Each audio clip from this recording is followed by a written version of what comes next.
Hello, everybody. Welcome to Illuminate 2022. My name is Megan Bohamama. I am the Vice President of Content Strategy and Campaigns here at Sumo Logic. And I am so excited to have Michael Basil of SAP here with us today. Michael and I worked on a blog earlier this year all about Michael's work with the SAP Dojo community of practice. And we learned so much from Michael's. He was writing the blog and guest blogging for us that we asked him to come on again. He has spoken at Illuminate before, but we asked him to come on again and speak specifically about his work with the SAP Dojo. So Michael, welcome. Before we get started, I'm just going to ask you, because you have a very unusual title and I think a sort of an unusual job. Could you tell us a little bit about your work, your role at SAP, and what you do before we even get deep into the discussion? Sure. Yeah, Michael Basil. My title is Systems Agent and Dojo Curator, which is a reflection of sort of the flexibility of different types of mission-oriented assignments and activities I partake in. Specifically, I may do team formation, exercises, pairing. We do sometimes there's negotiations or dialogue between different groups that I'm tapped for. It just really depends. What's most important is it's always systems oriented, technically oriented, and with a heavy emphasis on making sure that the people in the dialogue is positive. My work with the dojo is usually blends into anything I'm doing directly or indirectly, but it's a learning community practice, learning and dialogue. Okay, great. Thank you, Michael. And specifically for people who may not know, what is a dojo community of practice? And why is it so important to your work? How would you describe it at SAP? Sure. So, the dojo community of practice, it is analogous to a martial arts dojo. The metaphor is exact or clean. And so what that means is why it's important is learning, a culture of learning is very important. So that, the dojo started as a learning exercise with a team I'm still a part of, with Fieldglass, one of the lines of business, our Everest group. So it was kickstarted out of a level up exercise for a full department. And so that's, why a dojo, right? So a dojo is a socially infused learning immersive experience. And that was to reflect that this exercise we were going through and a continuous exercise is not solely technical. And we would be working together with our peers. So that created a community effect. So the learning aspects of the dojo community still exist. We do have some very popular two other scenarios, I believe, when you encounter the dojo community. So one is, there's other communities or other groups, and they come to us for we call a dialogue session.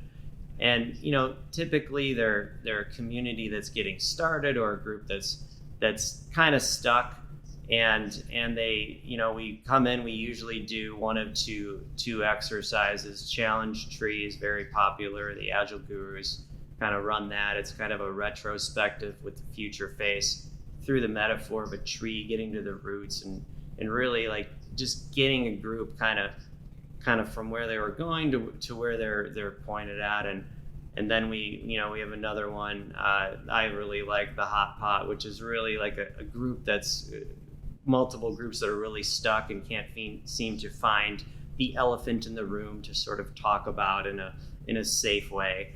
And so, that creates an inflection opportunity. And then the last way that people really, come in and experience the dojo, and maybe the most important way, is our weekly meetups. So the two that we have recurring, the mindset circle and the Agile corner, are very, very similar in sort of how they feel. People come, it's not a presentation.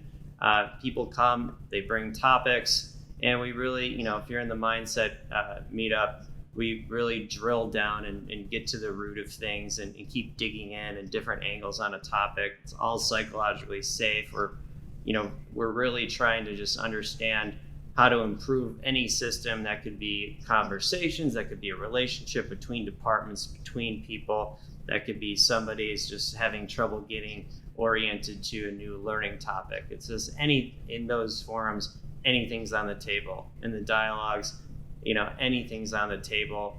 And with learning, if people are willing to put in time, then we'll work with them, and then they'll get a lot out of it.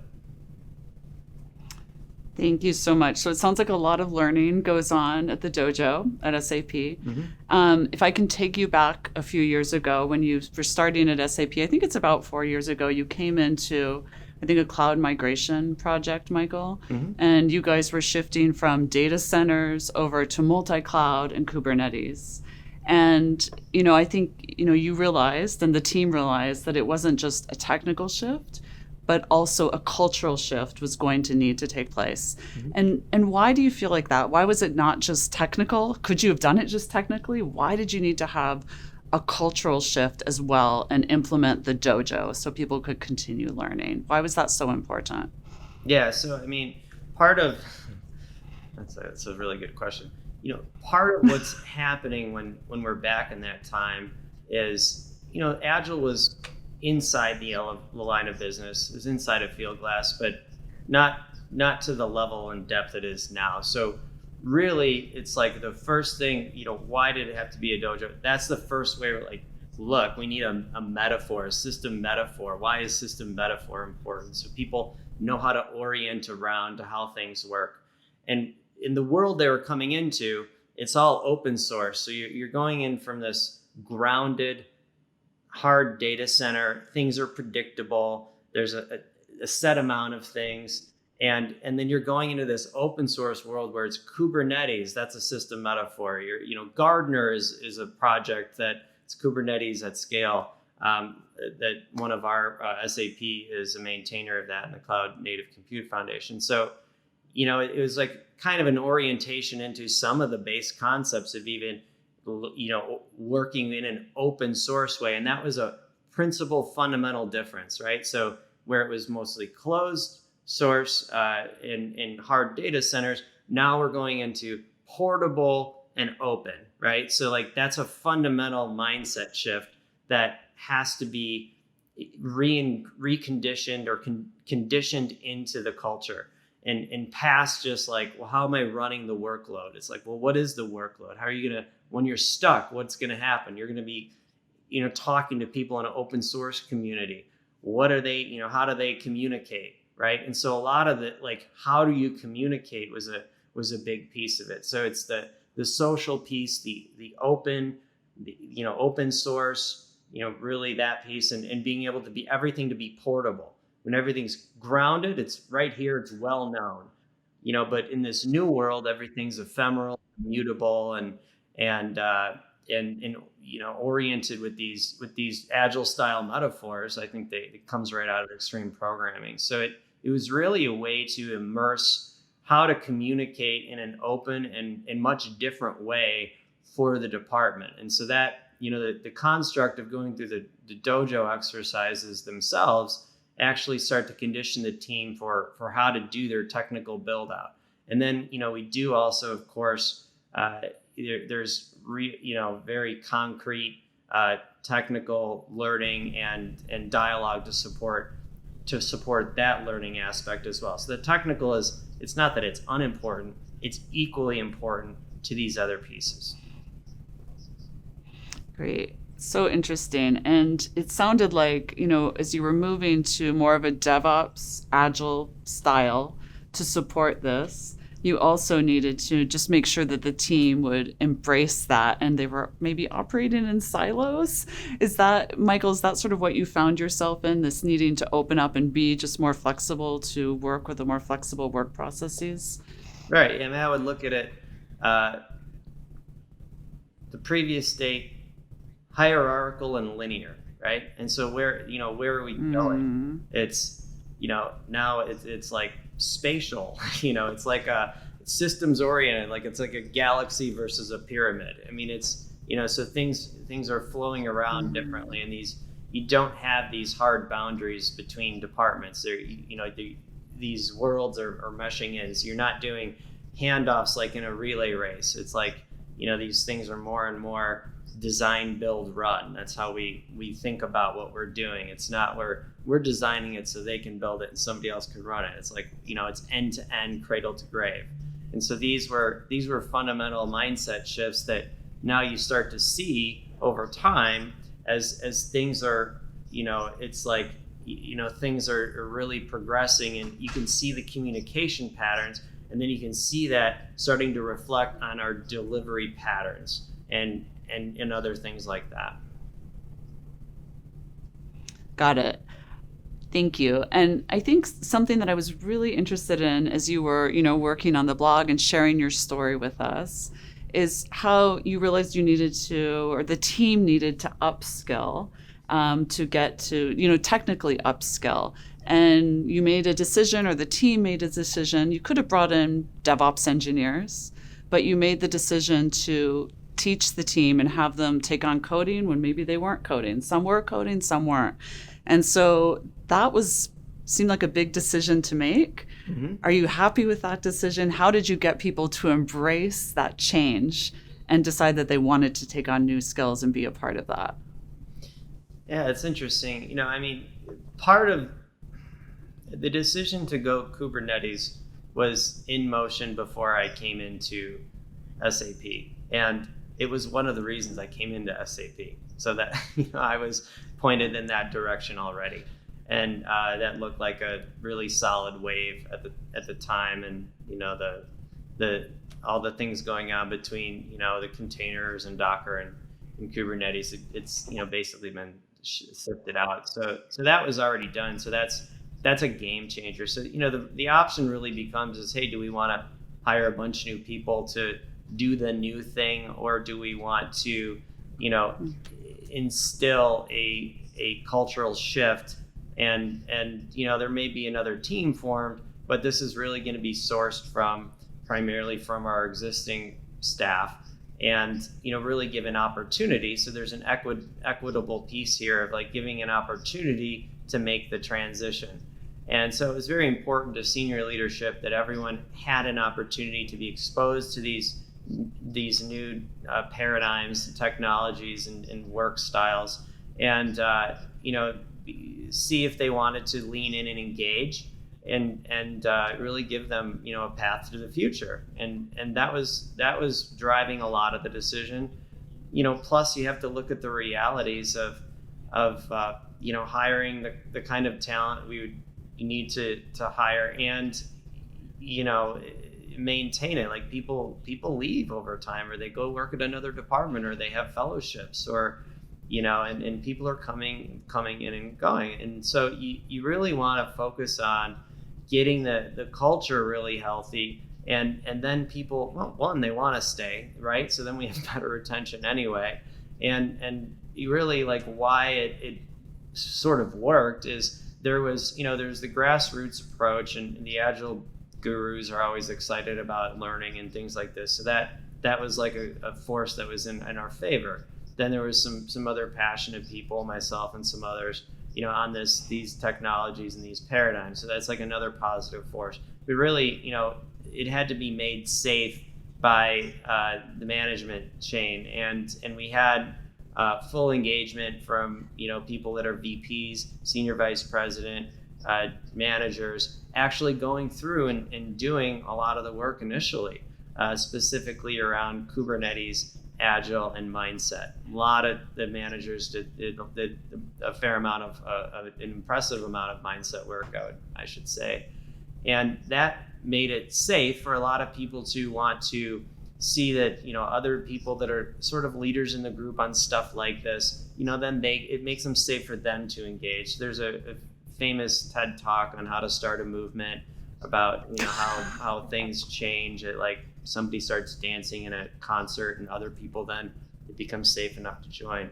So we're really setting up on many fronts to create a cultural movement, and it was set up well. I think that has laid the groundwork and been something that's, inspired other groups looking from outside to take pieces or replicate or join us at times. Yeah, it sounds really exciting, and that is a great TED video if anyone wants to watch it. It's important to be a follower, right, Michael? The followers are important as well. The first follower is, yeah. The first follower. Yeah.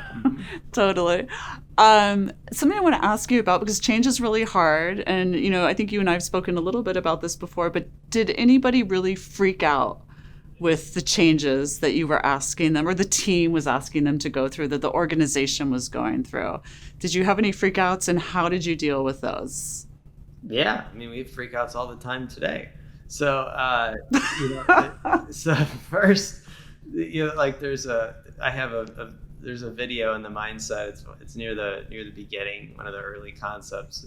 Jocko Willink, he's a podcaster. He's a former SEALs team, Navy SEAL, and he's like got this video like good. Anything that goes wrong, it's actually good. And so when you start to take a step back and kind of shift, understand that like, hey, I'm not physically in danger right now, and you breathe a little bit, and then we work through the disagreement and figure out kind of what's going on. But yeah, I mean, people having the rug ripped out from underneath them, that is something we went through. I think my supervisor, Dan Dykus, would say it.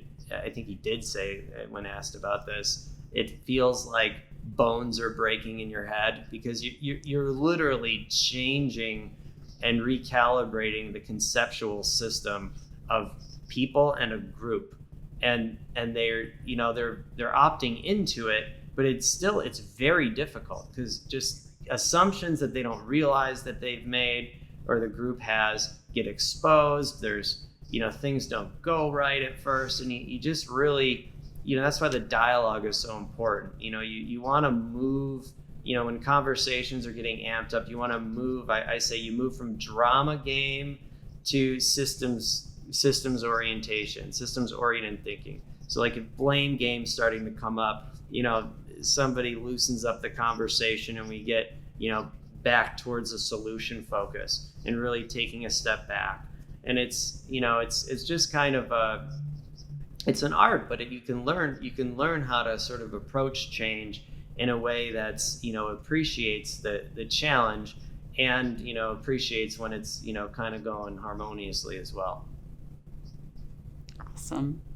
And mindset is so important in the work that you do, and if others need to make change within their organization, and even if it's supporting technical change, like what do you recommend they do to just get started on shifting the mindset, shifting the culture, so that they can take on greater change within their organization?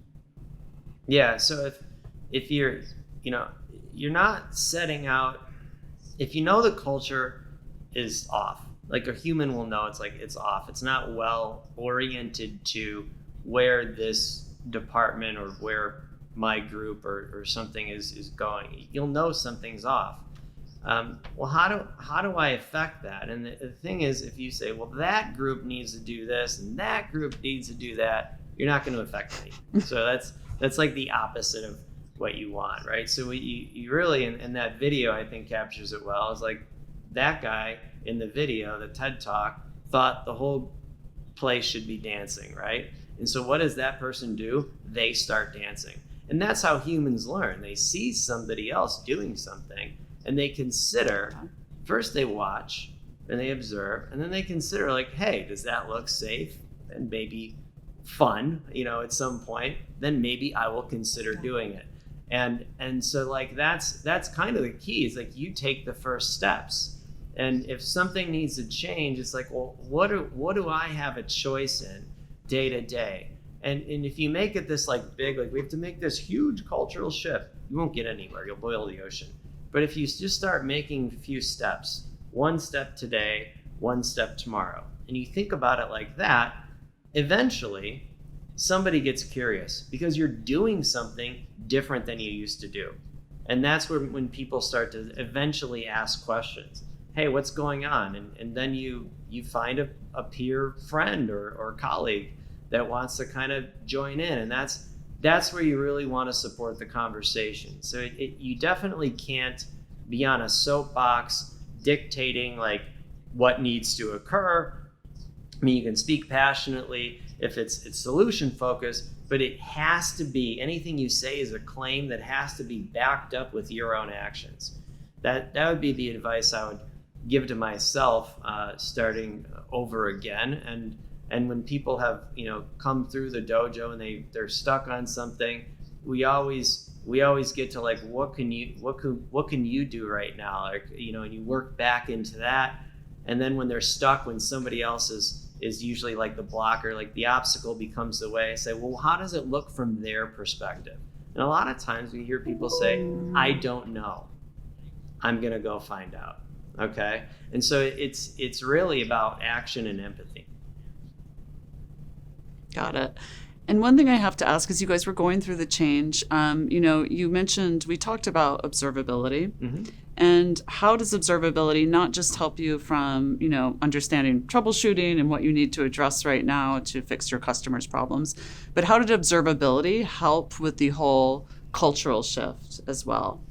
Yeah, and I mean, we're still working through this, and how it's helping us today is it's creating a new focal point between departments. And that's kind of, observability driven development is sort of a buzzy term right now, but I think it is observability driven mindset. And we're starting to see that things are shipping observable, okay, with at least, certain with certain aspects, logs, metrics, and spans, and really open telemetry is really helping a lot in this area to creates coherence. So observability creates a coherent way to articulate or understand what's going on. It removes a lot of the gut feel, and sort of anecdotal approaches, reactionary approaches that worked in the past, but they're not well suited now because variables are changing all the time. So observability, it creates this focus point and this opportunity for everyone to upskill their mindsets and really, kind of be working towards the same goal. When we didn't have that before, it's that linear and hierarchical sort of approach. And so, to me, I think observability, I think last year I said it's like turning on the lights. This year I would say it's like it's like realizing you're in a solar system and you really see the system's orientation. It just shows you a depth of how your system works, and that opens up pathways for creativity, which is what we really want. I love it, Michael. You are always bringing us new ways to look at our own product and really enlighten us. I'm going to ask you one more question. Mm-hmm. It sounds like you guys are still working through observability, but what's next? You guys have gotten through DevOps. I think sounds like SAP is opening as a much, more open culture, much more DevOps, agile focused. What is next on your plate for the SAP Dojo community of practice? What would you guys like to take on next? Oops. Yeah, I mean, the Dojo is a pure pull-based system. It's an inner source project. It's there when people want to come in and engage in a direct way. But it's always helping in the indirect way that you don't see typically. But so the conversations that are going on in the organization, I personally, and the people that use the dojo, like, they support how we engage with, our larger organizational change initiatives. So like our cross-platform architecture initiatives, which is how we really start negotiating and coming into coherence across the lines of business. And it's a very large corporation, right? So it's really like, how do you kind of do some of these things more at scale? And, how does observability scale past the line of business? And, for example, if we're talking about observability, and, so like really it's really how to get, how to do similar, but, negotiating more at larger scale. Yeah. Got it. Awesome. It sounds like you guys have created a really great foundation for any kind of change, whatever may come your way in the future. Well, just like the principles, it's open and portable, and you have to be willing to continually evolve. So the dojo is always evolving too, right? And so we're always evolving. Yeah. Everything's always kind of moving and evolving through time, and that's what makes it so exciting. Awesome. It sounds like a great place to be, Michael, and a great place to learn and continue to evolve. Thank you so much for sharing some, your experience with us today and for being here at Illuminate. Yeah, thanks for having me.